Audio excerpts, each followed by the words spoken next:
My name is Randy Howell, and this program is going to teach you how to transform your life into what you could be, not what you currently are. All through here, you're going to be able to find out how to equip yourself, how to retool yourself, how to reorganize yourself for this emerging world that we now find ourselves in. You'll become more powerful. You'll find a deeper sense of purpose, joy, and meaning in your life. Ultimately, that's the whole idea of transformation is taught here. In this program, what you're going to be learning is about how integrated our biology, our brain, our mind, and our spirit really is. You're going to discover that the brain creates a comfort zone, and ultimately the brain, because it wants to make us survive, not thrive, creates a pattern that we become embedded into. That's called the comfort zone.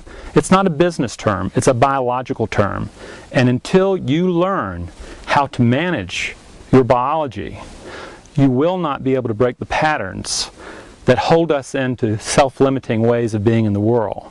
Here we're going to learn how to observe, disrupt, and be able to spot the pattern, and then be able to change the pattern so that you can become something much more possible for yourself than who you currently are. Ultimately, what you're going to learn is the difference between fate, which is about probability. It's about the brain organizing you into pattern, and then that pattern taking over and running your life.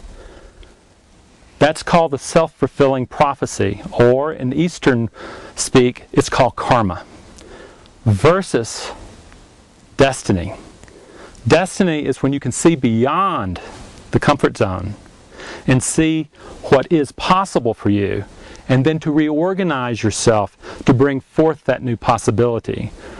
And that's how you get into deeper purpose, meaning, and joy. So the first thing that we're going to be learning about is the power of our biology.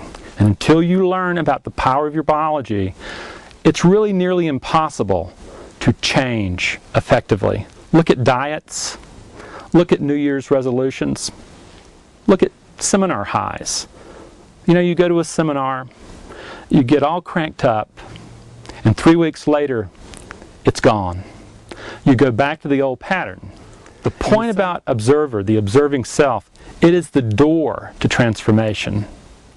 It is exactly the piece that you have to be able to grow beyond your comfort zone. Because when you produce observation, you come to the next thing that we'll be learning. You become aware of the internal dialogue masquerading as your thoughts in your mind. What I want you to do is to imagine Elmer Fudd. Everybody here knows Elmer Fudd. And my favorite cartoon of all of his is There is Elmer Fudd. He's hunting bugs. He's hunting that darn wabbit. And he's been hunting him for lifetimes, but this time, by sheer luck, he corners Bugs. Bug's been asleep. And there's Elmer. He's got his gun. He points it up. He's ready. He can feel the trigger. He can feel his finger squeezing the trigger. It's the delight. Finally, after all this time, Elmer gets the wabbit. Then what happens next is really amazing. 2 cartoon bubbles appear on his shoulders. One, a little demon, little horns and red, and on the other, a little angel complete with halo. And what they begin to do is they begin to argue with one another. The little demon inside him is saying, "Kill him, kill him, kill him. You deserve it. You finally get him. Kill him." The angel part of himself was saying, spare him, have mercy. He's only a rabbit. You don't really need to kill him." This fight goes on and on and on and on, until finally it gets so loud that Elmer actually notices it. It wakes him up and he starts looking at these 2 cartoon bubbles. And in his confusion, Bugs escapes. We're a lot like that. We have voices within us that we don't observe. We didn't even know they were there. And as long as we stay mindless, they control us. Here, in waking the observer, and understand, Elmer just lucked into the observer showing up. He had been mindless of these voices, and then he went to sleep again. He's a cartoon character that is supposed to be a mindless buffoon. How about you and I? What we're going to talk about is also the heroic side of the self. The heroic side of the self starts with finding out who you are as a child of creation, not as getting validation externally, but to find within the self this part of the self that is divine, this notion that willed you into being, this notion called God, higher power, that I would define it as the source of all being. When you open that part of the self up and you begin to define yourself by it, you find yourself completely different than who you were when you were trying to prove your worthiness, prove your meaning, prove your importance. Next, there is other voices within the self that I call the heroic or the inner champions that have been sitting there dormant, ready to show up, ready to become part of the dialogue on the stage of the self that invents the power of who you can be. The ruler wants to bring forth kingdom. The magician living within you wants to find the vision, the possibility beyond the comfort zone so that you can live fully alive, fully awake. The sage living within you finds the wisdom.